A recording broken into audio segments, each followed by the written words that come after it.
जाओ जाके कब्रिस्तान वालों से पूछो, एक मौलवी तड़प के कह के गया, तड़पा के कह के गया, रुला के कह के गया, रो के कह के गया, दुनिया भी धोखा, दुनिया का मालो मता भी धोखा। अम्मा तू दस, माँ के पेट में जब मैं था, मैं रोजाना सुना करता था मैं बच्चे नू डॉक्टर बनाना है, मैं बड़ा आदमी बनाना है, दोनों हाथों में पैसे कमा कमा के माँ को ला के देगा। माँ मैंने पगोड़े में पैसे की अहमियत को सुना, अम्मा जान तेरी कोक में पैसे की अहमियत को सुना। मौलवी साहब गलत कहता है, पैसा धोखा, दुनिया धोखा। तू बता अम्मा जान पैसा कैसा? अब्बा जान तू बता तो सही। अब्बा जान स्कूल से छुट्टी करता था, कितने चमाट मारा करता था, एक दो नंबर कमलाया करता था, कितने अब्बा जूते मारा करता था। अब्बा जान तू भी कहता था कोई कुछ पढ़ लिख ले तेरे काम आएगा, कित्थों पैसे कमाएगा, कित्थों जिंदगी गुजारेगा, दुनिया सारे पैसे दिए। खुदा की कसम अगर तेरे पास कान हो तो तेरा बाप भी कब्र में चीखेगा, तेरी अम्मा भी कब्र में चीखेगी और कहेंगे जा मस्जिद में चला जा, मौलवी की बात को सच मान ले। हम भी ये समझे थे कि माल काम आएगा, हम भी ये समझे थे पैसा काम आएगा, इस पैसे के लिए हमने देश छोड़ दिया, इस पैसे के लिए हमने मुल्क छोड़ दिया, इस पैसे के लिए रिश्तेदारियां कुर्बान कर दी, इस पैसे के लिए बहनों को छोड़ दिया, इस पैसे के लिए भाइयों को अदालत के कटहरे में ले आए, इस पैसे के लिए बहनों को अदालत के अंदर घसीटा। खुदा पाक की कसम मुझे एक बहन का फोन आया, रोक के कहने लगी भाई बता खुदकुशी हलाल है कि हराम है? मैंने कहा बीबी रात 1 बजे कैसे सवाल कर रही है? कहा खुदा की कसम इससे बेहतर है हराम काम कर लेना चाहिए। मैंने कहा हुआ क्या? कहा आज भाई ने अदालत में बुलाया और कुरान हाथ में पकड़ के कहा मैं कसम उठा के कहता हूं ये मेरी बहन ही नहीं है।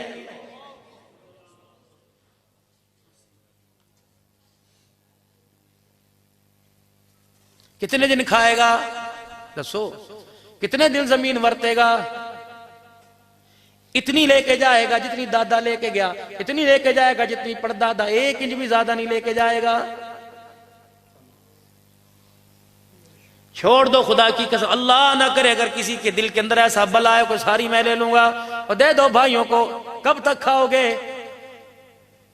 अल्लाह वो कुर्बानी दो जो मदीने के अंसार ने कुर्बानी दी।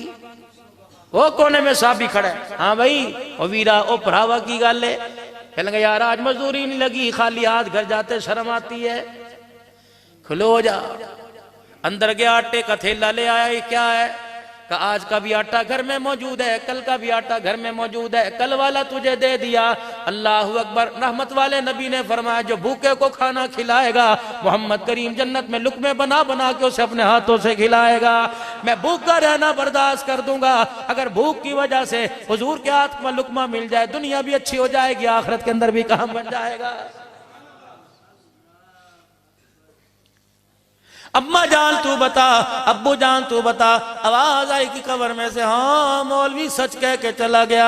हम भी समझे थे बचा बचा के रखा, लाकर में रखा, तजोरियों में ला के रखा, तकियों में सी के रखा, घर में गड़े खोद के ऊपर मट्टी की लपाई करके रखा। हमें क्या पता था मरने से पहले बेवफाई कर जाएगा। इतना बड़ा धोखेबाज है। फरिश्तों ने आके जब आंखें खोल के दिखाई और पूछा मन रब्बू का, मैंने दाएं देखा औलाद नजर न आई, बाएं देखा पैसा नजर न आया। मैंने कहा हाय मैं मर जावा क्या काम आया। फरिश्तों ने पहला सोटा मारा, कहा जा तेरी कब्र पर जो आके खड़ा हो उसे कह जिस तरह हम गफलत की जिंदगी गुजार के आए तू भी गफलत की जिंदगी गुजार के ना आना। अल्लाह रब्बुल इज्जत की कसम है कब्र में पैसा काम नहीं आता, बल्कि इस कब्र वाली मार्केट में प्यारे नबी का तरीका काम आता। वश्तरो भी समनन कलीला, जिसे थोड़े से पैसों पर बेच दिया आज 30 रुपए पे बेच दिया, 30 रुपए पे।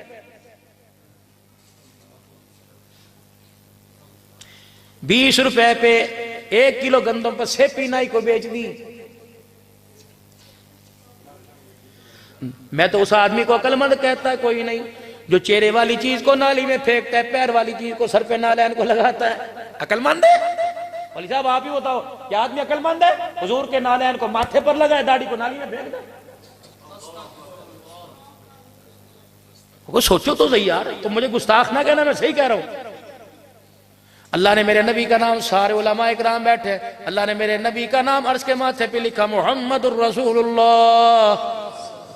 तो नबी का जूता बना के उसके अंदर हुजूर का नाम लिख रहा है। तो ये पता नहीं कितनी बड़ी तौहीन की। जूता जूता ही होता है, कुरान कुरान ही होता है। खुदाए पाक की कसम है, अल्लाह अकबर। कुरान मेरे अजीजों जन्नत के दरख्तों के पत्तों पे लिखा गया, तू नबी के जूते में कुरान लिख के आज के रसूल कैसे बन रहा है? अगर कुरान इतना बेअहमियत होता, खुदा की कसम ताइफ की गलियों में कमक्के का दुर्रे यतीम तुझे मुझे मार खाता नजर ना आता। अल्लाह दे वास्ते हाथ जोड़ के जाना, उस सिख की तरह कहते तो बाजी तेरे पैरी पहनना, अगर तुम पैर पड़वाओ, अगर फिर मान जाओ तुम्हारे पैर पड़ के चला जाऊं, छोड़ दो खुदा के वास्ते, छोड़ दो, छोड़ दो मेरे अजीजों, छोड़ दो अपने आप की, मैं अपने आप का बड़ा बनना। कराची के अंदर एक सेठ साहब ने अपने बेटे की शादी की, बहू लेके आया, अगले दिन वलीमा था, इशा की नमाज पढ़ी, मौली साहब वलीमे पे चलिए, मौजिन साहब वलीमे पे चले, कारी साहब वलीमे पे चल, 3 आदमियों को घर लेके आया, खा घर के दस्तरखान पे बिठाया, आलू की भाजी और रोटी का जी खाओ। मौली साहब कहने लगे जे इतने खा लेते शादी हाल की खावांगे, उन्होंने कहा यही शादी हाल है, ये खाना है। उन्होंने कहा जी साहब खैर होए है की अस्ते कदे मरन ते आलू नहीं खाते तो ब्याह तो सानू आलू खवांदा पे।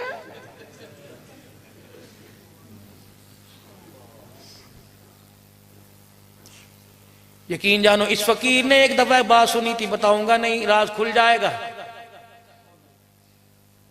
कहने लगे मौलवी साहब जड़ा कुल खानी ते अब्बे जहां दी रोटी मौलवी साहब ने पका के दी, 5000 रुपए उधार पड़े, लोगों ने पका के दी, 50,000 रुपए उधार पड़े। मैं कहा मियां खुदा की कसम ये जब तक पेट में रहेगी अल्लाह की लानत बरसती रहेगी, डूब के मर जाओ शर्म बेशर्मो। बेवा का सुहाग उजड़ गया, पुत्र यतीम हो गए, ताए बह गए, चाचे बह गए, फुफियां बह गए, मासड़ बह गए। हाँ जी किन्ने बंदे का इंतजाम करना है? भाई करता, मामा करता, ताया करता, चाचा करता, फुप्पी करती, खाला करती, मासड़ करता, यार करता। इन यतीमों का हक क्यों छीना जिन्हें यही नहीं पता हमारी मां आज क्यों रो रही है।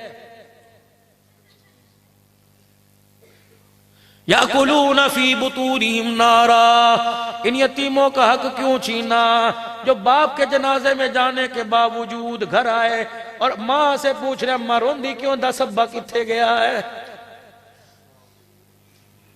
ना खा मेरे वीरा ना खा। क्या खाने पीने के बगैर कुलखानी होती नहीं? हाँ मेहमान का इकराम है, ठंडा पानी उसे पिला। पहले कुलखानियों के अंदर मेरे अजीजों कड़वी रोटी हुआ करती थी, अब तो जब तक मीठा ना हो कुलखानी मरने वाला बख्शा ही नहीं जाता। हंसना ना खुदा के वास्ते, हंसना ना। क्या तुम अपने घर में रोटी नहीं खाते? क्या तुम अपने घर में मक्खन परोठे का नाश्ता नहीं करके आए?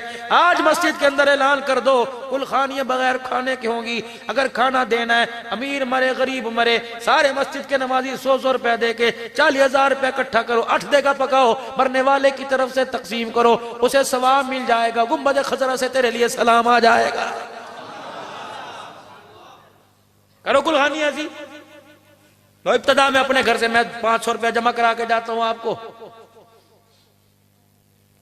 आओ तुम्हें एक और कुलखानी बताऊं। किसी गरीबड़े का इंतकाल हो गया, पता लगा उसके मकान की दीवारें छोटी, बारिश में छत टपकती है। मोहल्लेदारी ने पूछा भैने तू सर्दी की चादर क्यों नहीं लाई? तेरे भरा दी रेडी नहीं लगी, जब लगी कि उन्हें वादा किया लिया के दवांगा। इस घर से जब जनाजा उठ जाए उस घर पे कुलखानी के चावलों का बोझ न डाला करो, बल्कि जनाजा पढ़ के आने के बाद सारे मोहल्ले वाले मौलवी साहब से को कारी खाला साहब 100 रुपया मेरा, 50 रुपया मेरे, 200 रुपया मेरा, हैसियत के मुताबिक दो।